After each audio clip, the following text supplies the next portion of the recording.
आखिर भगवान श्री कृष्ण ने क्यों दिया था रूस को वरदान? आखिर क्या है पुरी के जगन्नाथ मंदिर का और रूस का आपस में संबंध? हमारे सनातन धर्म की जड़ें बहुत पुरातन है। देश में जितने भी धर्म हो या धार्मिक स्थल, सब सनातन धर्म से कहीं न कहीं जुड़े हुए हैं। वैसे भी भारत में एक से बढ़कर एक कई सारे ऐसे दिव्य मंदिर हैं जिनका इतिहास, उनकी कला और संस्कृति अपने आप में एक अद्भुत कहानियां बयां करती है। उन्हीं में से एक है पुरी का जगन्नाथ मंदिर, जो उड़ीसा में स्थित है। और इस मंदिर में भगवान श्री कृष्ण, बलराम जी और उनकी बहन सुभद्रा विराजमान है। माना जाता है कि यहाँ भगवान जगन्नाथ जीवित अवस्था में विराजमान है और उनके हाथ में 12 हाथ की खड़ग भी है, जिससे वह बुराई का नाश करेंगे। और जब बुराई का संपूर्ण अंत हो जाएगा, तब कलयुग का भी अंत हो जाएगा और सतयुग एक बार फिर से पुनः स्थापित हो जाएगा। ये हम नहीं बल्कि वो भविष्यवाणी कहती है, जिसका जिक्र भविष्य मलिका में साफ साफ मिलता है। इस तरह की ऐसी और भी कई भविष्यवाणियां भविष्य मलिका में लिखी हुई हैं, जो आज तक सच साबित होती हुई आई है और आगे भी होने वाली है। वहीं रूस यानी कि रशिया और जगन्नाथ मंदिर से जुड़ी एक और भविष्यवाणी भी है, जिससे जुड़ा है भगवान श्री कृष्ण का वरदान, जो उन्होंने खुद रूस को दिया था और जो अब सच साबित हो रहा है। तो इसीलिए आज हम आपको इस वीडियो में बताने वाले हैं एक ऐसे सच के बारे में जिसे सुनकर आप भी दांतों तले उंगलियां चबा लेंगे। साथ ही ये भी जानेंगे कि आखिर पुरी के जगन्नाथ मंदिर का और रशिया का आपस में क्या है गहरा संबंध। तो अगर सबसे पहले बात की जाए भविष्य मालिका की, तो ये एक ऐसा ग्रंथ है जो ताड़ पत्र पर लिखा हुआ है। इसे उड़ीसा के महान संत अच्युतानंद दास जी ने लिखा था। इनफैक्ट ये भविष्य मालिका इस जगन्नाथ मंदिर में रखी हुई है। कहते हैं कि उन्होंने अपनी योग शक्ति के बल पर कई सारी भविष्यवाणियां लिखी थी।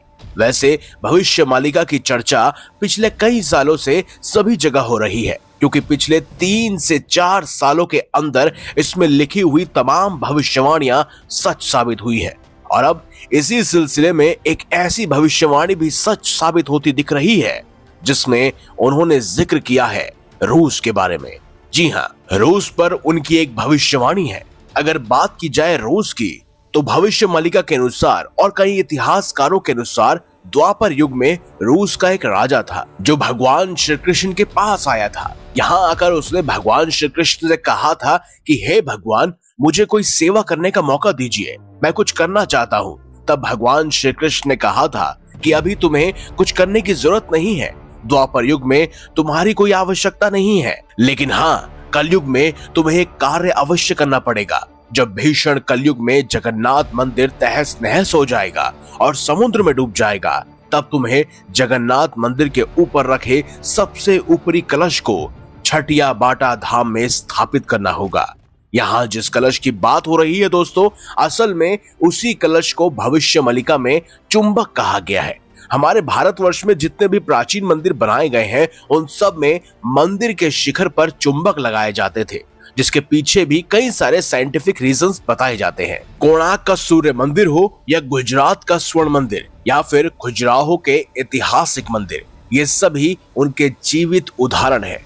इन सब मंदिरों की चोटी पर आपको कलशनुमा चुंबक लगी मिलेगी। हालांकि भारत के अधिकांश बड़े मंदिरों में आपको ये देखने को मिल जाएगा, लेकिन ब्रिटिश काल के समय अंग्रेज इन कीमती चुंबकों को अपने देश में लूट कर ले गए थे और ये कीमती चुंबक आज भी ब्रिटेन के कई सारे म्यूजियम्स में मौजूद है। अब ऐसे में आपके मन में एक सवाल आया होगा कि आखिर ये छठिया बाटा धाम है क्या? तो आपको बता दे दोस्तों कि फिलहाल छठिया बाटा धाम का निर्माण चल रहा है। कुछ ही दिनों में ये बनकर तैयार हो जाएगा। यहाँ पर रूस के नागरिक बड़ी मात्रा में विजिट करने के लिए आते रहते हैं। वहीं बताया ये भी जा रहा है कि रूस ब्रिटेन से धनुमा चुंबक को लेकर इस धाम में स्थापित करने वाला है।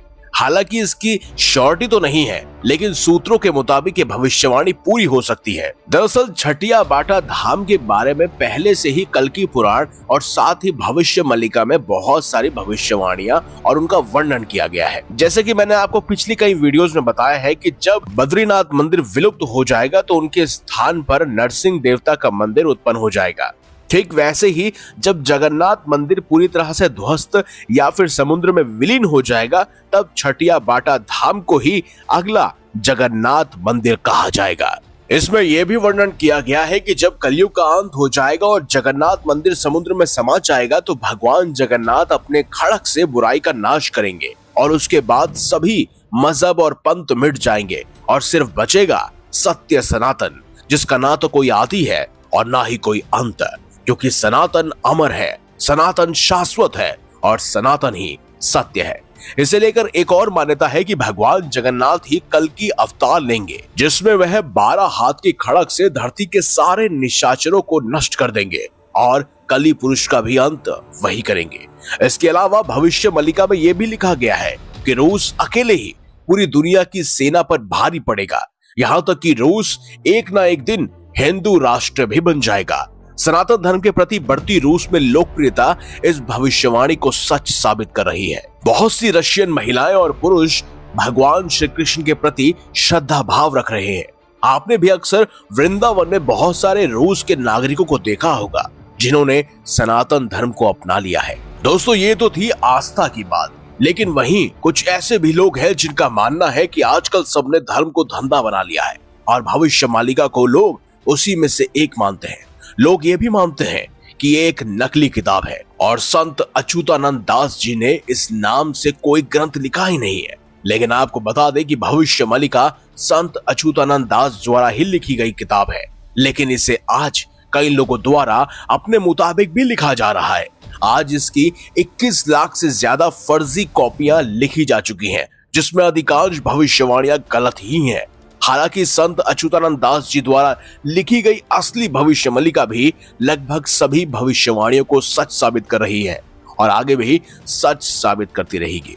हमने जैसे कि आपको पहले भी बताया कि असली भविष्य मल्लिका पुरी के जगन्नाथ मंदिर में रखी गई है।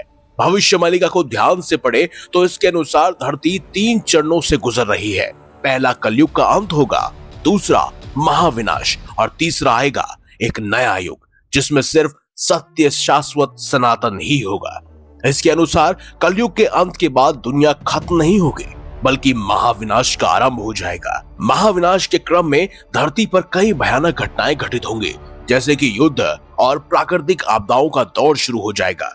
कलयुग के अभी वैसे 5500 साल ही बीते हैं, लेकिन दुनिया में जिस रफ्तार से अपराध बढ़ रहे हैं उसे देखकर लगता है कि कलयुग अपनी चरम सीमा की तरफ तेजी से बढ़ रहा है। कलयुग की गति के बारे में भविष्य पुराण, विष्णु पुराण, कल्कि पुराण सहित कई पुराणों में इसकी भविष्यवाणियां की गई हैं। भविष्य मल्लिका के अनुसार कलयुग का जब अंत हो जाएगा तो धरती का तापमान तेजी से बढ़ेगा। इस क्रम में जो भी मौसम होगा वो अति वेगवान दिखाई देगा। इसका मतलब ये है कि गर्मी का मौसम होने पर अत्यधिक गर्मी से लोग परेशान होंगे, वहीं सर्दी भी इतनी खतरनाक होगी कि लोगों के हाथ पांव सुन पड़ जाएंगे। वहीं बरसात के दिनों में चारों तरफ पानी ही पानी होगा। फिर महाविनाश का दूसरा चरण हो जाएगा और इस दौरान पूरी दुनिया के कई सारे देशों में पानी और रसद को लेकर आपस में ग्रह युद्ध छिड़ जाएंगे और वहीं इन ग्रह युद्धों के बीच ज्यादातर युद्ध ऐसे होंगे जो धर्म और अधर्म के बीच होंगे। आपको इसको लेकर क्या मानना है हमें कमेंट बॉक्स में जरूर बताएं। अगर आपको ये वीडियो अच्छी लगी है तो इस वीडियो को लाइक कीजिए, हमारे चैनल को सब्सक्राइब कीजिए और ज्यादा से ज्यादा शेयर भी कीजिए। तो मिलेंगे अगली बार एक नई खास वीडियो के साथ। अब तक देखते रहिए संपूर्ण ज्ञान का केंद्र बिंदु मिस्टीरियस हिंदू।